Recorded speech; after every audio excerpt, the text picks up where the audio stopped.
Civilized live on W.F.M.U.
So yeah, get cozy, get ready. This I think like You got a great voice for radio. why? Thank you, James. WXOJ, the Hawk Wolf. An hour of sticks. Sticks. Sticks, and more sticks. Check. One. It's pretty easy to move Mic around. check. So what's it all about? What are we gonna run? Yeah. When we can meet upon the sun. Say all the bad words before you go on air. Check. Okay, all right, sounding great. Welcome to Infinite Distortion. I'm very happy today to have Civilized Hi. of Denver, Colorado infamy here in the studio. Thank you all so much for coming down. Thank you for having us. It's been thoroughly our pleasure. So this is your first foray hitting the road with Civilized. Yeah, Big one. The first bigger one. first bigger one. We've done a few weekend jaunts to St. Louis, Kansas City, St. Louis, and Chicago, like 2 maybe 3 times before, but this is the first time we've ever been in New York or this far out of Denver. So, Are you traveling representatives of the Wolfpack? Is that The only representatives of the Wolfpack. wow? This is like Those are fighting words, I guess. So yeah, tell us a little bit about Denver, Colorado. I was when we first met, I mentioned to you my total ignorance beyond glorious mountains and legalized marijuana. Zach filled me in a little bit of some of the changing demographics in the world of Denver, but on the gritty punk level of Denver, what's the story? It's really small.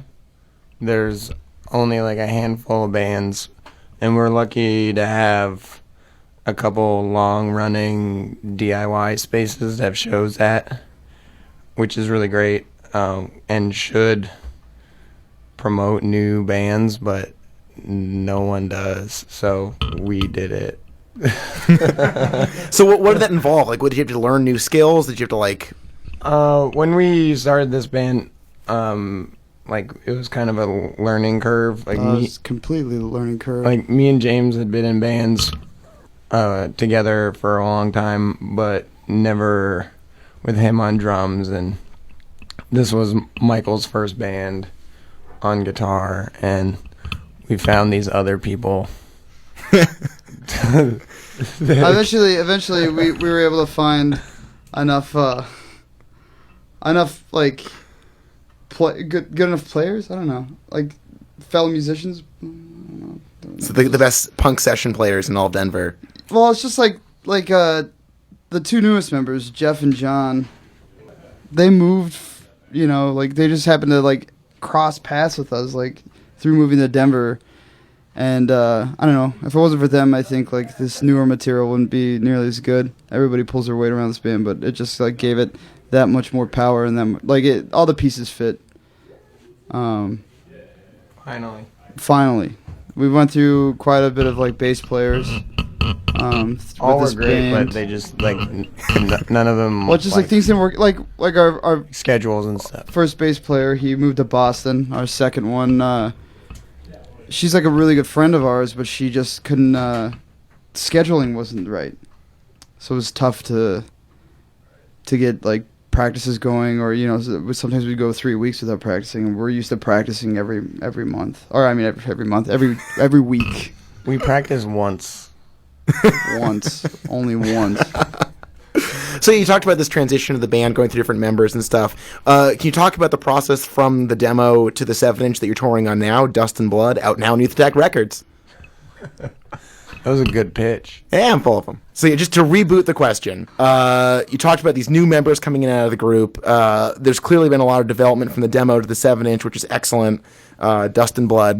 Do you want to talk about the process that led you from the demo to the record? It was long. It was extremely long. I'd wrote the EP, a lot of the songs, and we were playing them and stuff, but I hated them. I couldn't stand them. Right after the demo, I could not stand them. There was the 3 that we kept, which were on a rehearsal that we put out for a little thing we did in 2012. We played Kansas City, St. Louis, and Chicago, and it's very urgent for us to record anything, because in Denver we've had a lot of good bands in the past that never that were just fizzle out Yeah. before they even get to putting anything out. So- it's either that or they've been around for 10 years and still haven't put anything out. So just put something out. And So we recorded this rehearsal with these 3 songs, and we liked them enough. We did some revisions and stuff on the EP, but we liked them enough to keep them. But everything else that we wrote,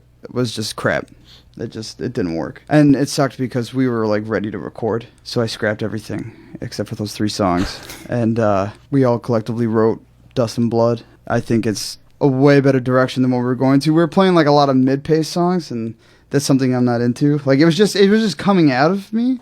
And I didn't want to play that, though. I wanted to be more aggressive and more faster.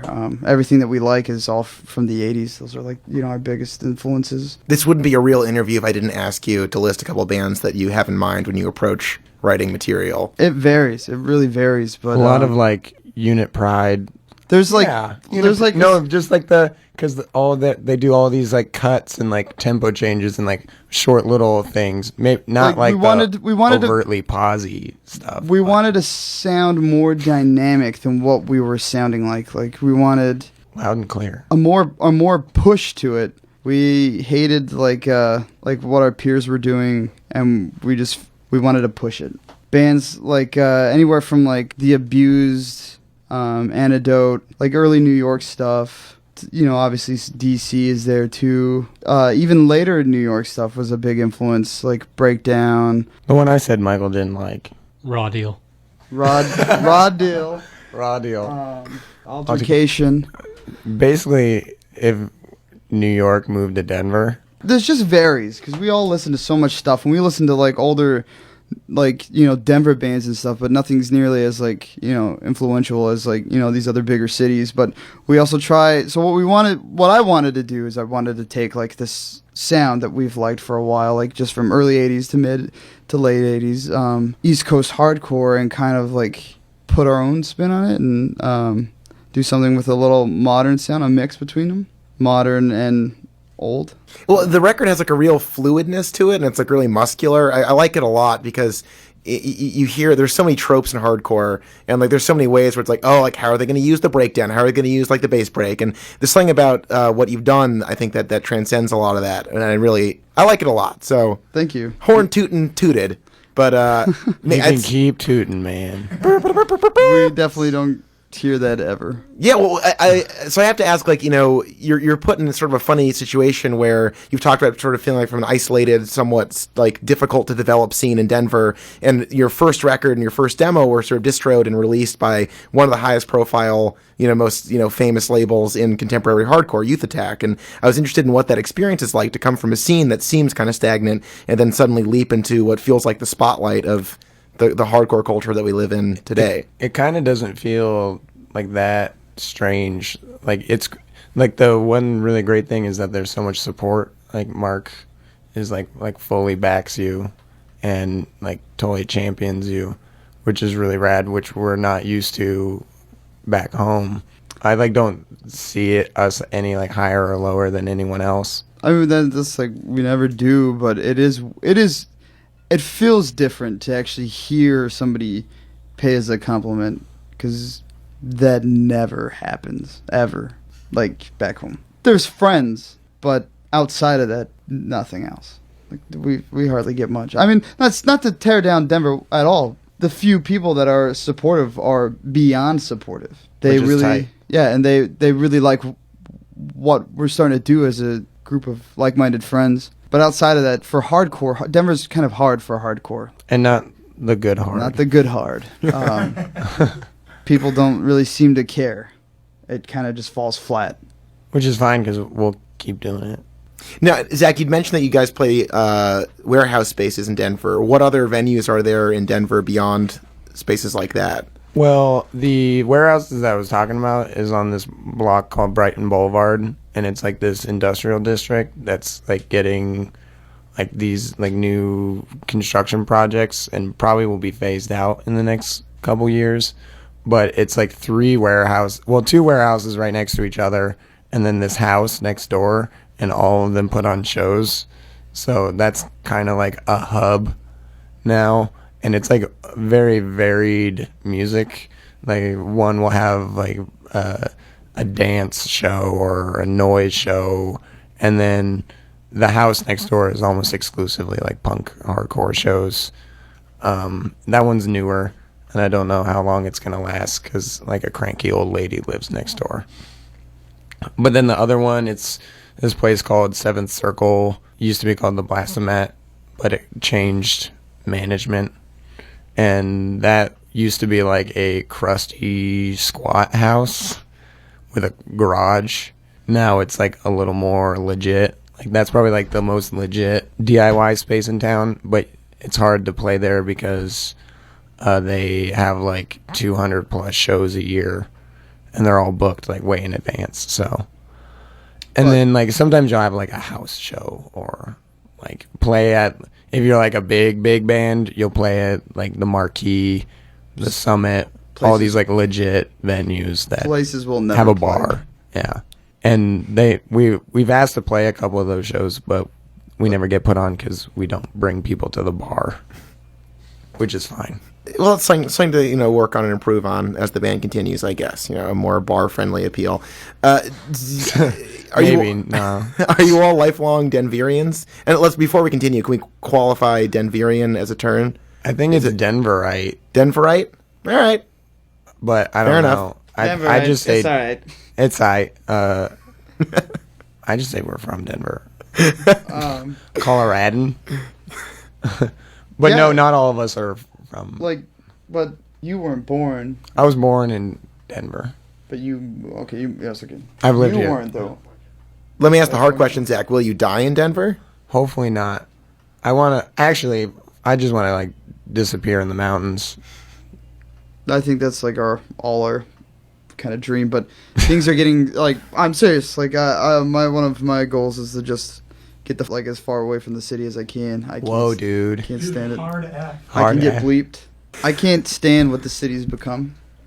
Do you want to speak to that a little bit? Maybe everyone should say where they're from. Let's take it around the room. The bespectacled gentleman in the corner. I moved from Illinois a couple months ago. It's pretty tight. His name's John. I'm from Denver. I'm from Cleveland, Ohio, the world's greatest. That's a damn lie. So, I mean, me and Zach are from Denver. I like the area I grew up in as a child is the north side of Denver. It was a pretty rough place, heavy with gangs and stuff like that. It was pretty funny to think about. You wouldn't really ever think of like Denver or something like that, but it was a hard place to grow up in. But now when I go back like to where I like the like where my old house is and stuff, it's completely like changed. Like it's like the whole area has been like gentrified, which is a shame because it was I don't know, Denver was a whole different place than what it is now. It's I guess better for the city, but it's weird. It's hard to like grasp. Half the buildings that I used to know are gone. It's a whole new place. And there's constant lofts being built. It's gross. Traffic's disgusting. It's an invasion, and it really sucks because the secret's out. It's a beautiful, beautiful place, and it's like 15 to a half hour away from the mountains. Like 15 minutes. Like you can be at the foothills. You can be out of the city, but the closer foothills now are covered with people. There's too many people. It's very hard to get out of there. Like I went to Estes Park, which is probably like an hour and a half drive from Denver. I went to the Rocky Mountain National State Park, and I couldn't even go for a hike without seeing like, it's just nuts. It's crazy. Like it was just like I had to go all the way up to the 4 miles up the mountain. And it's so silly talking about that in a city where you can't like really drive a car, and there's like way too many people here. But these are reasons why I'd be like, oh well, I will live and die in this state because it's my kind of place. I don't know. It's just like the influx of people, like the infrastructure existing in the city can't really support it. So that's why they're building all the buildings, and they're constantly fixing the highway, and there's only 2 of them. So that makes a ton of traffic that no one's used to. but It's overnight. progress, man. It's overnight. Like, that's, I guess, what's, like, so bothersome is that it's just boom in an instant. So it's weird. It's weird for us. But maybe I'll adjust, but hopefully I just get as far away from everyone as I can. I think it's awesome. Do you all hike, or are you avid hikers a lot? I got some nods. Jeff hikes a lot. I try to every Saturday. That's usually the day I go. I like to take my dog to the mountains. But, you know, you won't see, like, photos on some crappy social media of me in a mountain. I did it. Yeah. You guys could be like Dark Throne and only take photos of yourselves camping in the snow. I would never do that. Hiking metal punks Dude, it forever. sucks to go to the mountains in the winter. It's yeah. It's I don't know how I hate snowboarding and skiing. Yeah, like things It's like just things like that so expensive. I think things that like you think of Denver, half of us have probably never done. Like I've never been snowboarding. We just like that's kind of stuff that you do when you come from money. So like a lot of our families have been working families. Like you know we don't. I'm Man, sure who like likes sure, being cold? Sure, I mean like you No know like one. people have tried to do that. You know like Except John. John likes being cold. I actually love the cold. I'd rather be cold. I than hate hot. it, man. It's, hate it. It's the best. It's the best.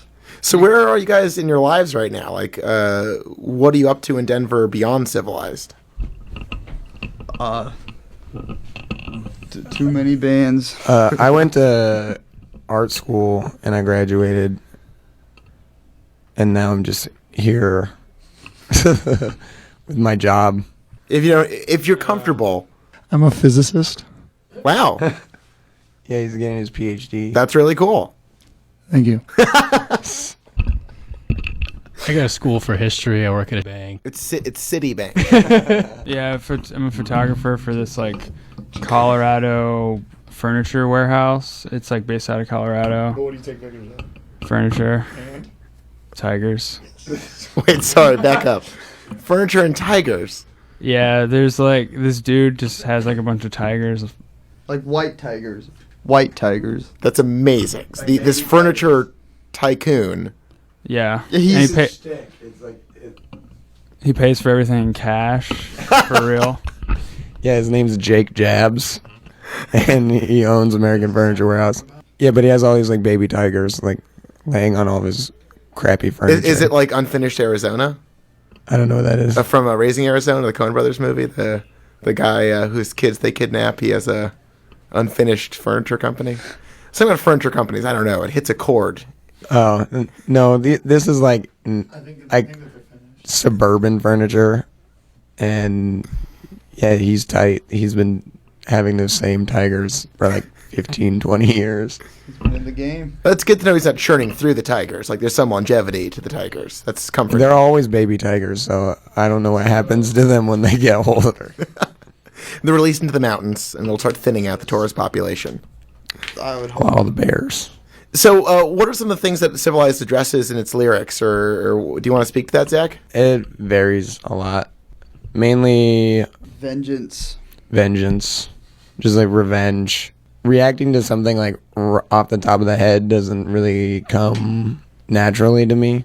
So I have all these like afterthoughts of how I could react to that situation to not be made like the fool or the idiot and like get back at someone for doing wrong. So a lot of it's about that and violence that I would normally not carry out.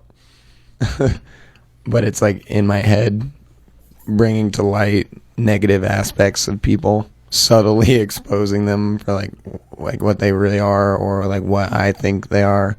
Like if you're full of shit, I'm gonna try and say it through the songs and hopefully to your face in person. But since I get like really flustered, like right now. Next question. Dust and Blood. The Dust and Blood came from this old Native American quote. He was an old Crow chief. The actual it's from a quote / poem. The ground on which we walk on is the dust and blood of our ancestors, and something about it just stuck out to us. There are things that I don't know we can relate to. Well, I can relate to a lot through like I'm Native American. I'm Native, not American. But I don't know. We me and Zach, we've like been like reading up on a lot of like native poetry and stuff, and a lot of that went through in some of the lyrics. We're not political at all. There's just a lot of messed up stuff that happened. I didn't write the lyrics, so. Yeah, I wrote all of them this time. Because in our other bands, usually me and James split it like 50-50. It's just about getting back for things that have been wronged upon you. What are some thoughts about where you're at right now? Who do you want to call out? Get the stairs. Oh, no, I meant like in a negative way. Oh, like, in a negative way? You can do like a positive thing. I think that's been played out, though. You know what I mean? Don't flip my merch. That's a legitimate concern. Yeah, isn't it? It's happened a couple times, and I've talked with the people in person. So if anyone wants anything, just come to us. I'll give it to you. Contact price. us. My email is notsh@gmail.com. You can't even hear that. It is notshit@gmail.com. Beautiful. See, that we can broadcast. That's just really annoying because you put a lot of work into something and then someone profits off of it. That sucks. And get the stairs. Civilized, thank you guys so much for talking to me today. Be well, live heartily, eat vegetables. Whoop whoop. Whoop whoop. Killed it. Thank you.